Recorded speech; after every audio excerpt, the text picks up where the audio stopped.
So while I am primarily a House of the Dragon, Game of Thrones based channel whose selling point is what if scenarios and alternate histories of those subjects, I do want to cover more than those topics here on the channel. I even made a community post a while back asking you guys what other content you'd like to see from me on the channel, besides the usual stuff that I do here. So if you guys have any suggestions or recommendations outside of House of the Dragon and Game of Thrones, feel free to let me know in the comments. But for now, I feel like I just have to talk about and give my opinions on Zack Snyder's newest movie franchise, Rebel Moon, which probably has to be some of the worst sci-fi I have seen recently. And I'm not just saying that to hate on these films or because it's a trend to hate on things. People should be able to like what they like, and I'm well aware that people like these movies. Plenty of people like bad movies. I like bad movies. Just not Rebel Moon. This is one of those movies that is just wasted, if I'm being honest. On paper, the premise sounds interesting, but the product itself is very lacking, to say the least. Now, before I get into my gripes of the films, and maybe give some suggestions on how they could have made it better, I must let you all know that there will be spoilers for both parts of Rebel Moon going ahead. So if you haven't seen either Rebel Moon film, by all means, go and watch them and form your own opinion if you don't want to listen to some random guy on the internet. But without further ado, let's get into the video. Rebel Moon Parts 1 and 2 are very flawed movies, and there's nothing wrong with flawed movies. It's debatable that no movie ever made, no matter how good it is without flaws. Some are big, others are small, and some are just so glaring that you can't ignore it. At least that's how I feel when it comes to Rebel Moon. For those who don't know and haven't watched the movie and still decided to check out this video regardless, Rebel Moon is centered around a woman named Korra. No, not the Avatar, but a former soldier from this place known as the Motherworld. The Motherworld is this ruthless galactic empire that destroys and conquers whatever they see fit.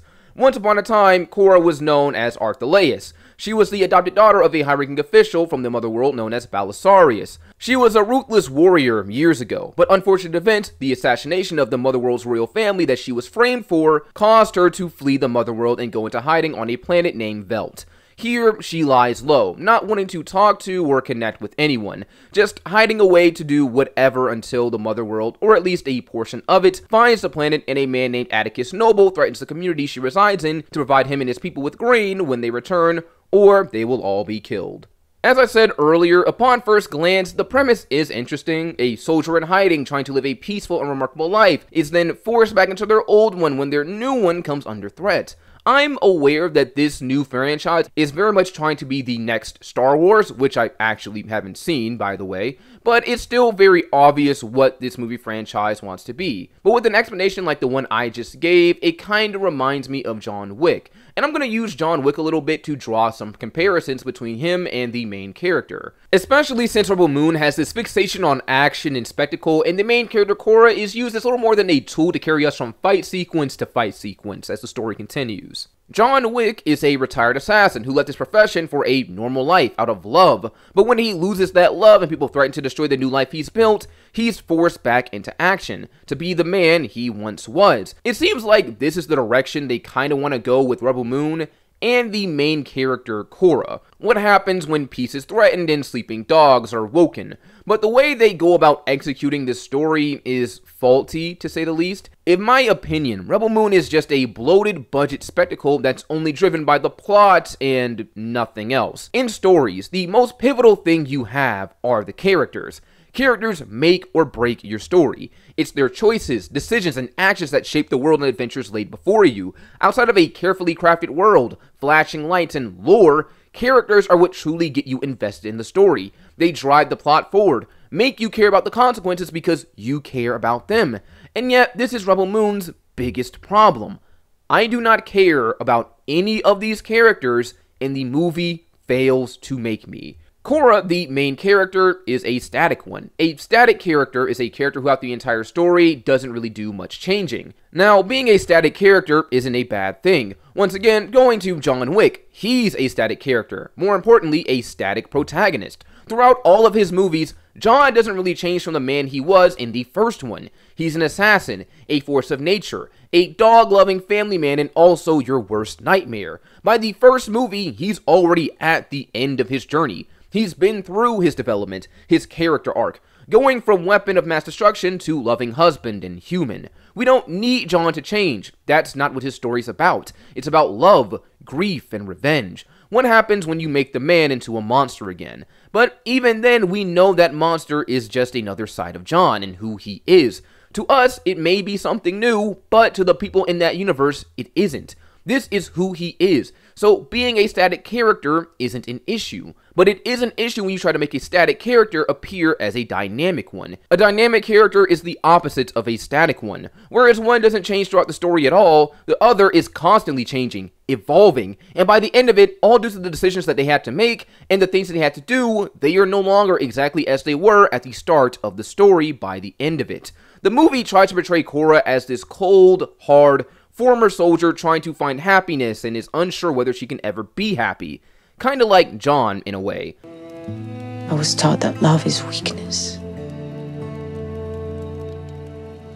And I don't know how that will ever change. They tell you this instead of show it to you, though. And it's important because for a character supposedly struggling with her own humanity, being compassionate, being vulnerable, Korra seemingly has no issue being any of these things. At the first sign of trouble, she seems more than willing to help people, to start a rebellion and fight off the Empire. When Sam is targeted by these soldiers, due to the explanation they just gave me, I fully expected her to just walk away. That would have made this scene better, darker, and really driven home the character that they were trying to sell a bit more. She may have left the mother world, but it hasn't entirely left her. It's only when she gets attacked that she decides to step in. Saving Sam is just a bonus.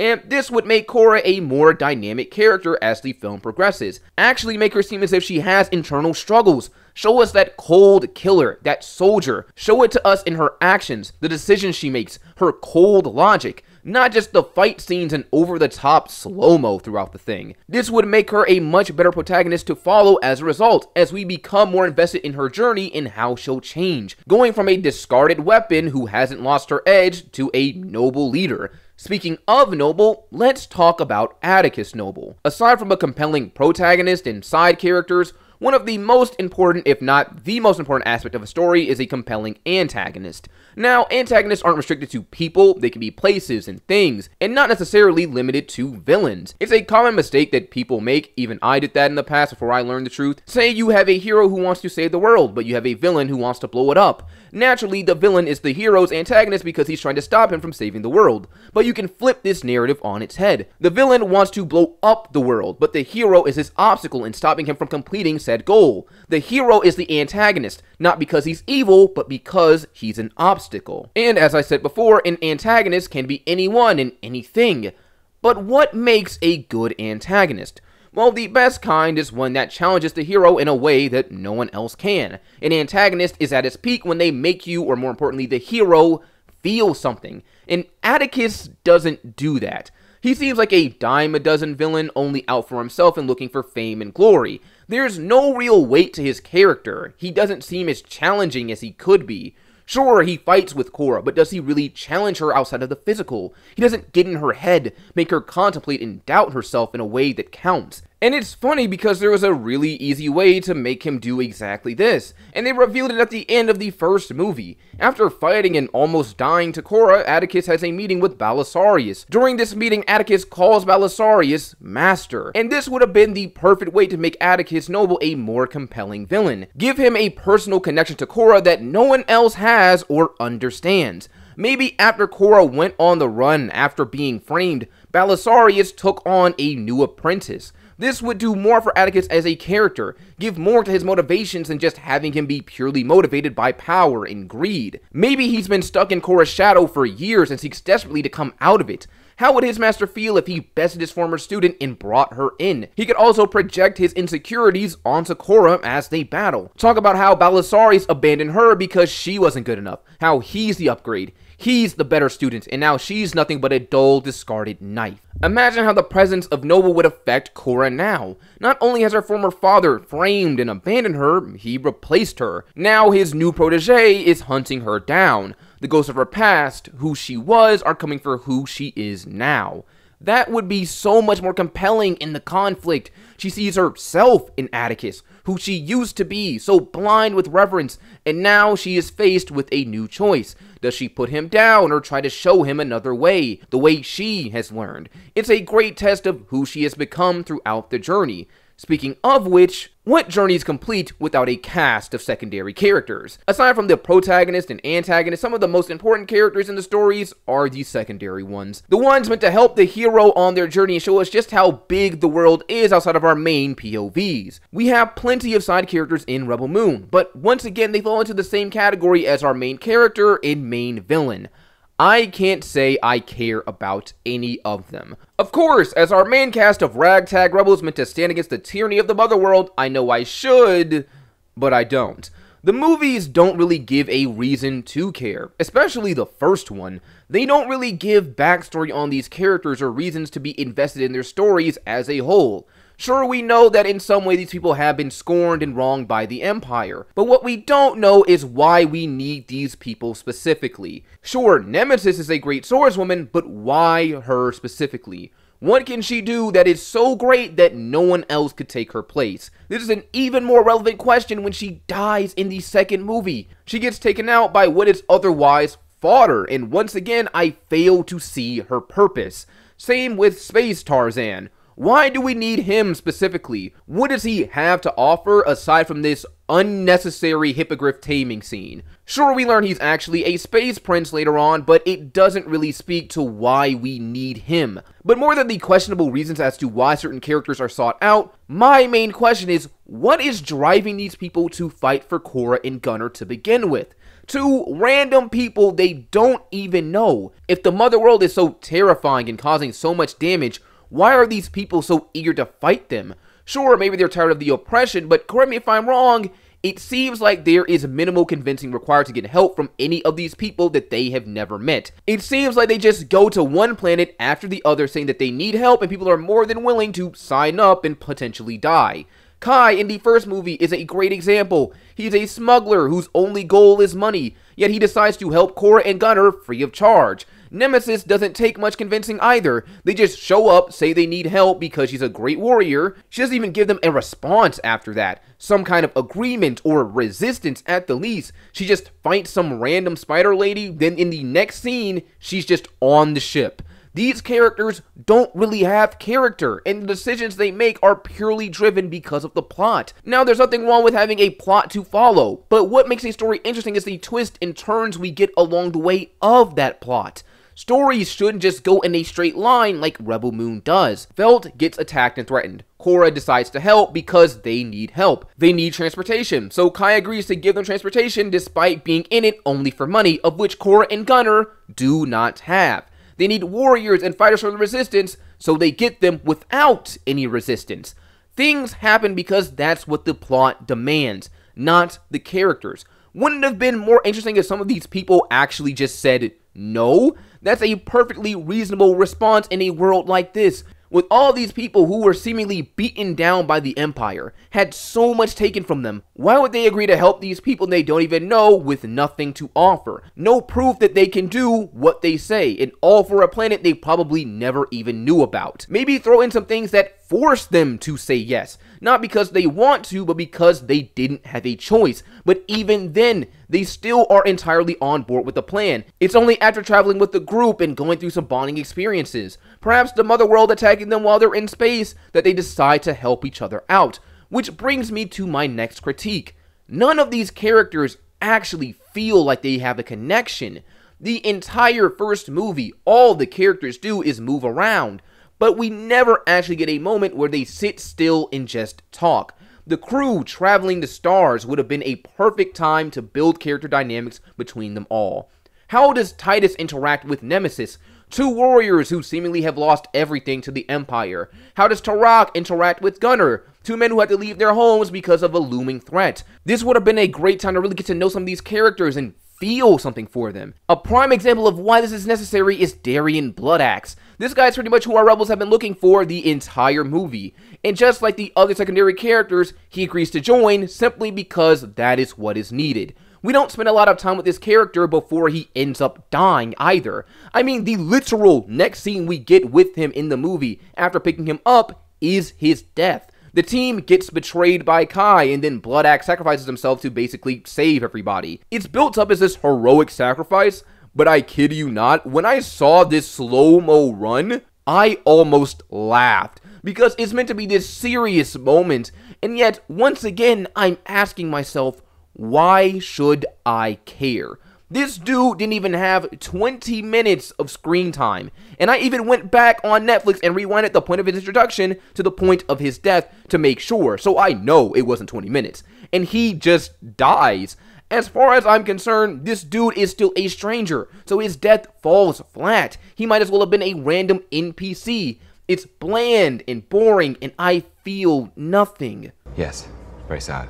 Anyway, it got me thinking. And I think they pick up on the fact that no one really cares about the characters in the second movie and try to correct it, if you can even call it that. They do what they should have done in the first movie and try to get us invested into the characters by, I kid you not, going around the table and introducing themselves and why they agreed to fight. It feels so lazy and late. This should have been a conversation that they had before they got on the ship to come to Velt. Wouldn't it have made much more sense for this to be something they talked about while they were still traveling with Kai and they had downtime between each destination? They could have learned about each other naturally, learned who they were riding with and potentially dying with and why. Instead, it seems like some weird icebreaker some high school teacher would have you do in class. Okay, class, let's go around the room, introduce ourselves, and talk about what we did over the summer. I'm sure no one is a fan of these. I know I wasn't. It's awkward and no one really cares. This isn't gonna make us instant friends or care about each other anymore. The same goes for Rebel Moon. Just revealing these backstories this way, while it may help us understand the characters, in my opinion, the way it was done doesn't really inspire any kind of emotion from them. It only gets worse because the second movie kind of tries to force the feelings on you. There's a little ceremony on Velt in the second movie, and during the ceremony, each character is given a gift, and as they are given a gift, the people list off traits about them that inspire the gift. This would be way more impactful if we actually got to see the traits these characters presented. Instead, we get a bunch of slow-mo montages and a weird icebreaker conversation. So it feels like, once again, the movie is telling instead of showing, and it does not work. And that is the main problem with Rebel Moon, in my opinion. How they go about things with the characters just does not work. But outside of the characters, there are some other issues I have with this film, like the focus on spectacle. Spectacle is fine in a story, but spectacle should never outweigh the story. Sure, there's a lot of explosions and flashing lights and a lot of slow-mo, but some of this is just so unnecessary to say the least. And some of the decisions they make with these fight scenes in movie 2 has me scratching my head. Why, during all-out war with machines and lasers flying overhead, does Turok have twin axes instead of a gun? But more importantly than that, why are people with laser guns charging to fight him head-on when they could just shoot him? But even more than that, what gets me at the end of movie 2 is the plot twist. You see, Korra was a part of the plot to assassinate the Motherworld's royal family, and she killed the princess that she was sworn to protect. But at the end of the movie, we find out that, surprise, the princess is actually alive. We know from the first movie she had powers or something, and we find out she's still alive through Titus. But what irks me about this scene, and maybe something is wrong with me, maybe I missed something, by all means, let me know if I did. But after finding out the princess is alive, no one seems to question this. No one asks Titus the logical question, that is, how or why he knows this information. Not even Korra, the woman who supposedly killed the princess. You think this supposedly earth-shattering information would elicit some kind of reaction from the one who supposedly killed her. The one whose life was ruined because of the belief that she killed her. But no, Korra doesn't question this. No one does. No one asks Titus, this disgraced general who's been living in exile for years, how he knows this crucial information. They just take it on the chin and say, well, let's go find her. Once again, it seems like a decision purely driven by the plot because it demands it, not the characters. Sure, they say this is what they need to do, but the fact that they don't actually discuss this information properly is very off-putting to me. It feels so unnatural and awkward. But hey, maybe I don't know what I'm talking about, and this movie is actually a masterpiece, but I'm too blind to see it. I mean, I do have glasses in real life, so who knows? Either way, I hope you guys enjoyed this video. Don't forget to like, comment, subscribe, tell me what you thought in the comments, and I will see you all next time.